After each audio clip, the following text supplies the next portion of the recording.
ไปสิข้าห้องอย่าบูดอย่าเบิ้งเนื้อทองอายนอนด้วยความจำเป็นตามคำสัญญาจะมาหาเมียแต่เว้นแต่แล้วมีเรื่องจำเป็นเห็นใจอายในควันคิดเหล้าเมาจนมาบ่ได้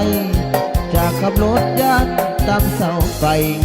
จึงได้นอนห้องแหมข้างคืนอยากเข้าใจผิดคิดว่าผัวนอนกับหญิงอื่นอ้ายนอนคนเดียวทั้งคืนคิดถึงเมียแทบขาดใจฝากเงินธนาคารยังมีดอกเบี้ยแต่ฝากเงินนำเมียเพราะยากลำบากหัวใจขอเงินหน่อยนะเมียอย่ามีแต่ให้ถ้าเบิกเงินเดือนเมื่อใดจะแทนให้อย่าได้กังวลขอเงินนี้ไปซื้อข้าวต่อแต่นี้อายขอรับรองจะบ่ทำอีกแล้วหน้าหมดอายนอนคนเดียวบ่มีหญิงใดเกี่ยวปนถ้าหากอายนอนสองคนรับรองให้ฟ้าผ่าดี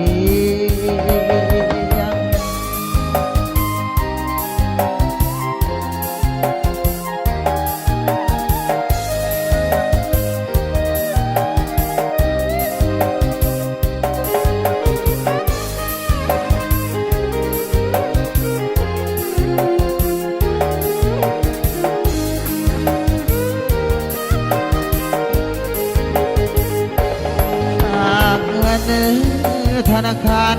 ยังมีดอกเบี้ยแต่ฝากเงินกับเมียขอยากลำบากหัวใจขอเงินหน่อยนะเมียอย่ามีแต่ให้ถ้าเบิกเงินเดือนเมื่อใดจะแทนให้อย่าได้กังวลขอเงินเมียไปเสียค่าห้องต่อแต่นี้อายขอรับรองจะบ่ทำอีกแล้วนะหมดอายนอนคนเดียวบ่มีหญิงใดเกี่ยวคนถ้าหากอายนอนสองคนสาบานให้ฟ้าป่วย